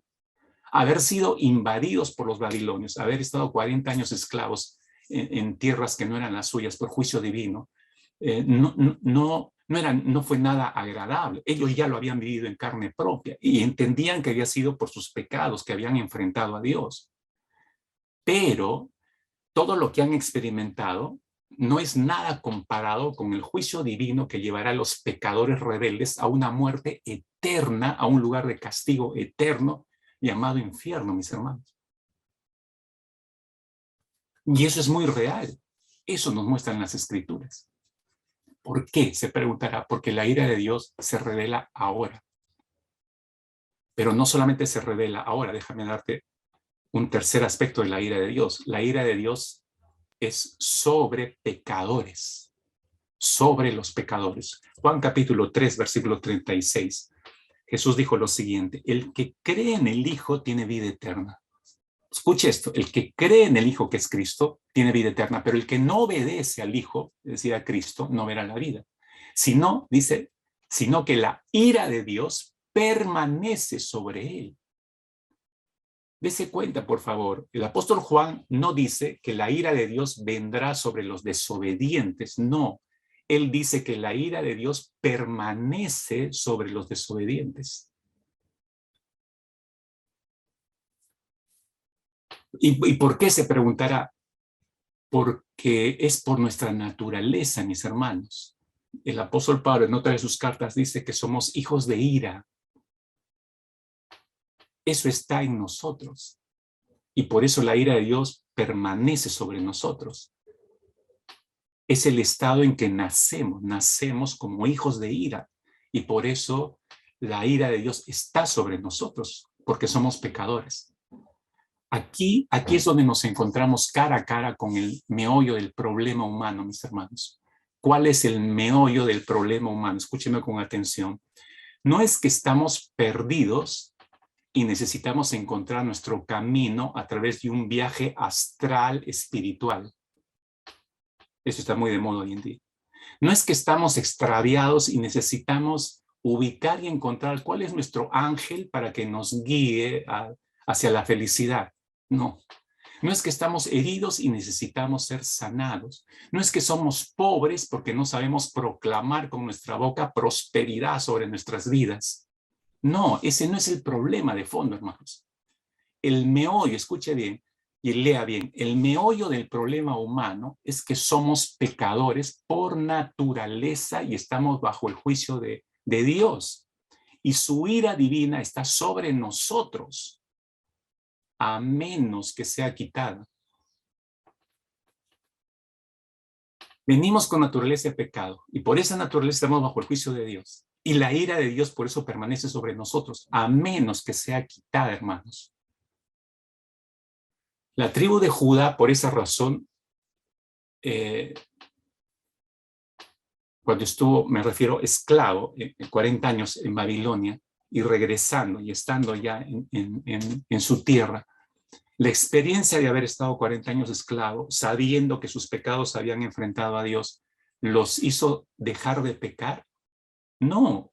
Llegamos al capítulo 9 de Esdras y nos damos cuenta que volvieron a pecar. ¿Por qué? Por su naturaleza de pecado, mis hermanos. Por su naturaleza de pecado.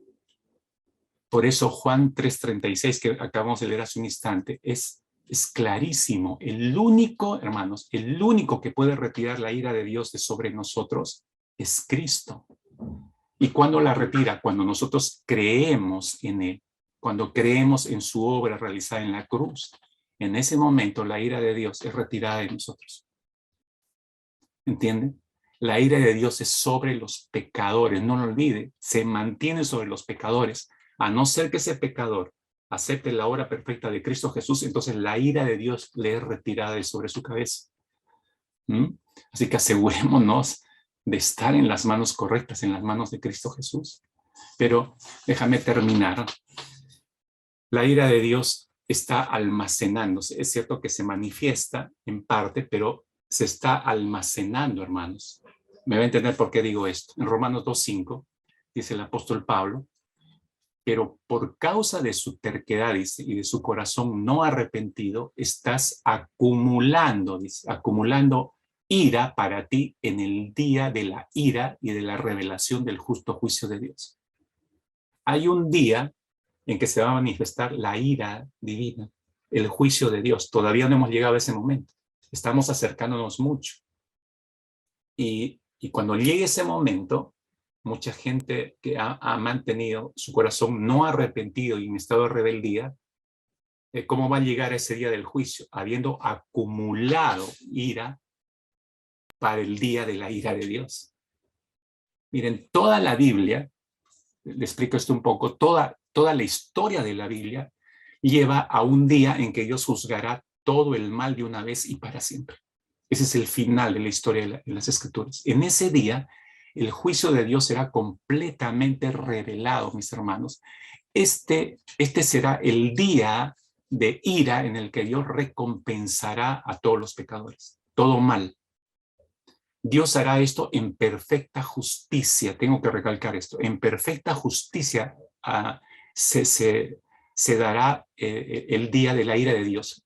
Nadie será acusado de un solo pecado que no cometió y el castigo por cada pecado coincidirá con su propio crimen, es decir, a cada quien lo que le corresponde. Toda boca se va a callar porque todos sabrán que Dios juzgó con justicia, que no hubo error, que es perfecta. En su plena manifestación de la ira divina va a ser justo y equilibrado.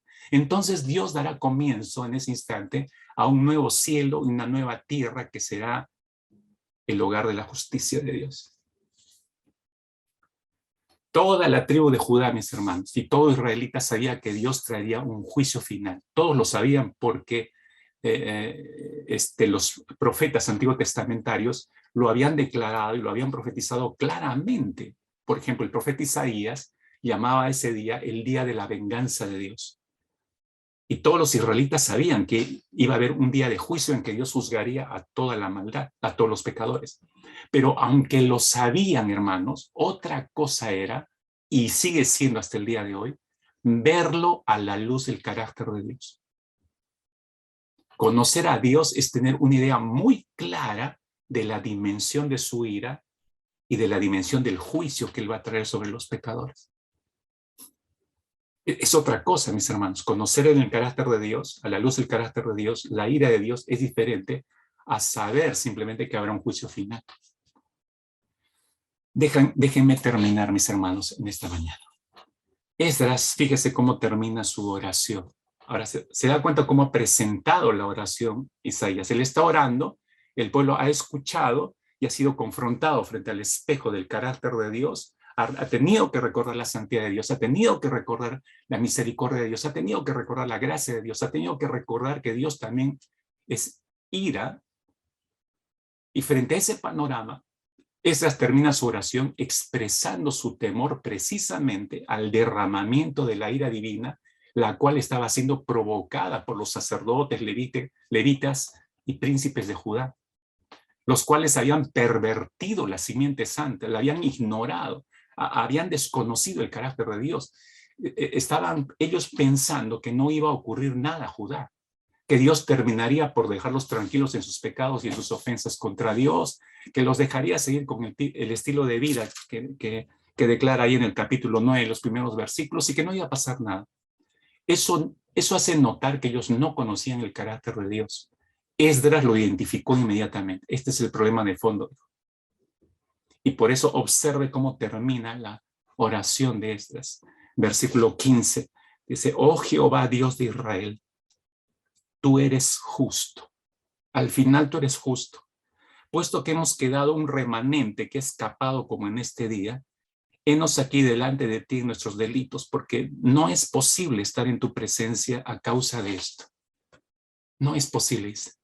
Miren lo que está diciendo, miren cómo cierra la oración Esdras. Él está diciendo, miren, tú has sido justo, Dios, le dice. Tú has sido justo, siempre has sido justo. Nosotros somos los injustos. Nosotros te hemos vuelto a provocar a ira, y si en este instante, le dice Esdras, si en este instante debes derramar tu juicio sobre nosotros, estaría bien, porque eso sería justo. Es como si Esdras solo se humillara delante de Dios y agachara su rostro delante de Dios, esperando el perfecto desenlace del santo juicio divino, que sería lo que debería venir en ese instante.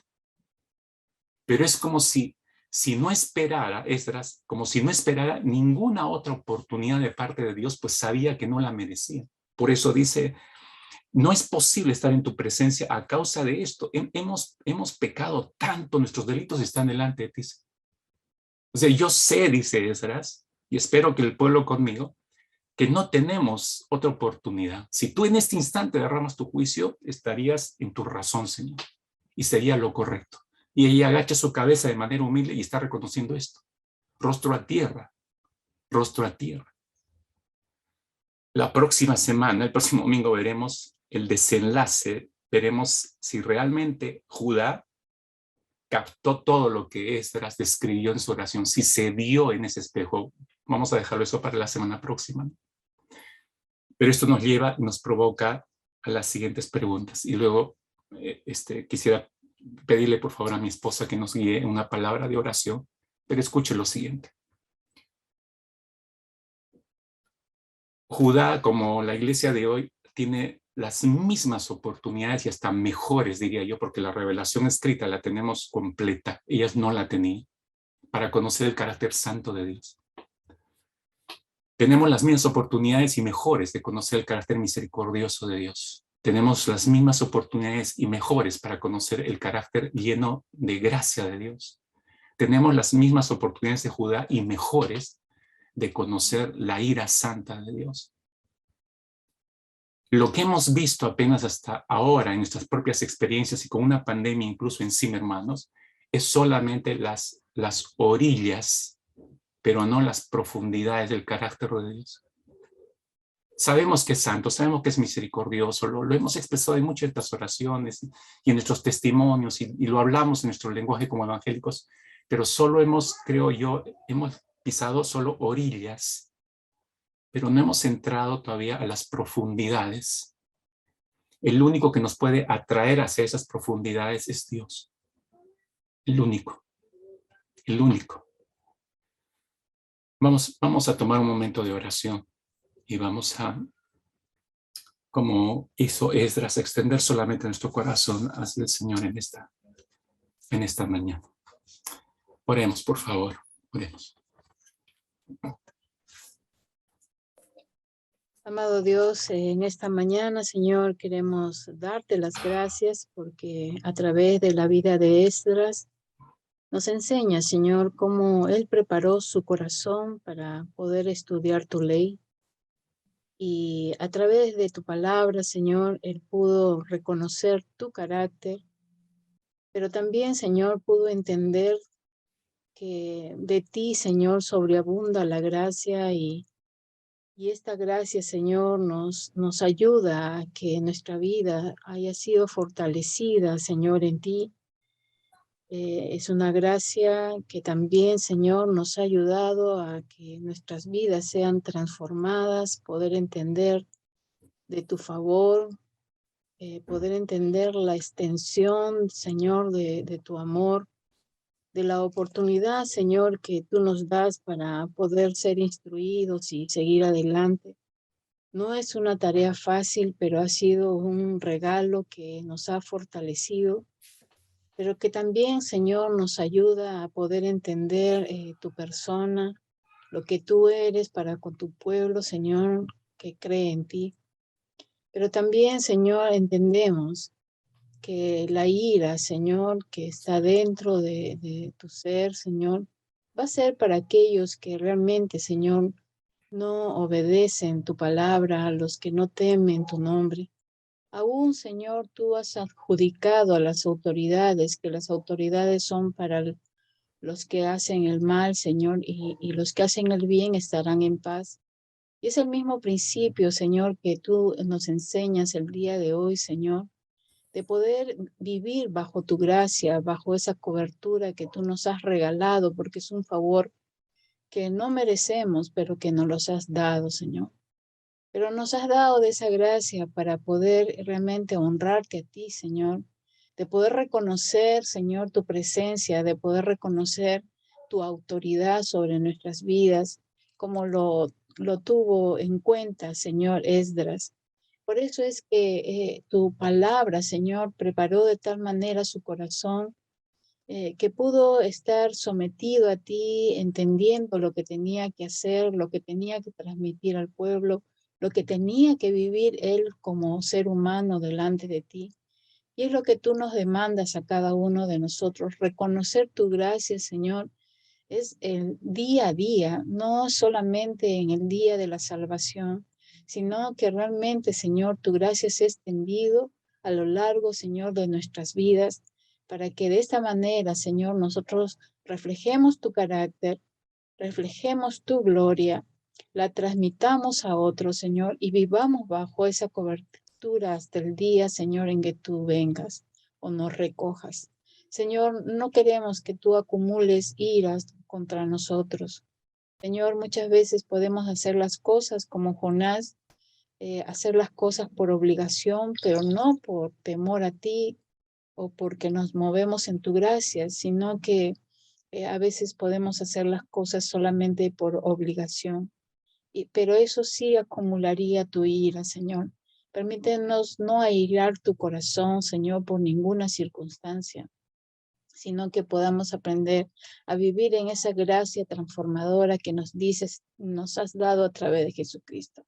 Perdónanos, Señor, si muchas veces, por causa de nuestro carácter, Señor, hemos quebrantado tus leyes.